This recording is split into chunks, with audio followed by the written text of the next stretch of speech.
का नाश्ता खोखे पे करता हूं, रेडी पे करता हूं, अपने मोहल्ले में करता हूं। जिस दिन से मेरे इस्लामी दोस्त मुझे 40 दिन के चिल्ले पर लेकर चले गए, उस दिन से मैंने दोपहर की रोटी नहीं खाई और दोपहर को चूल्हा नहीं जला।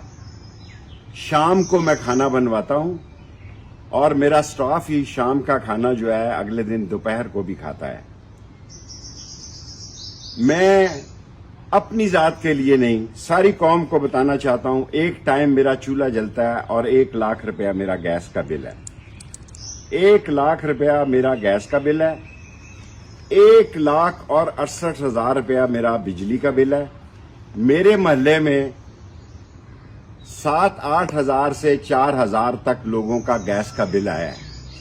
मैं आज की वीडियो सिर्फ समझदार लोगों के लिए, इस मुल्क के जिम्मेदारान के लिए जारी कर रहा हूं कि एक इनकलाब गली मोहल्ले में परवरिश पा रहा है।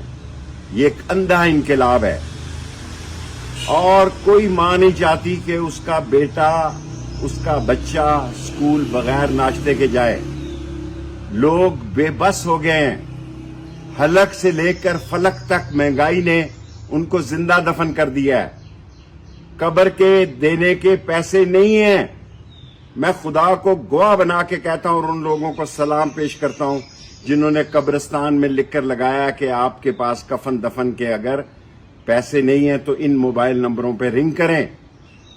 मुल्क डूब रहा है। इक्तसादी, माशी और सियासी तौर पर एक ऐसी तबाही है जिसको समझने की जरूरत है। गाड़ी हाथ से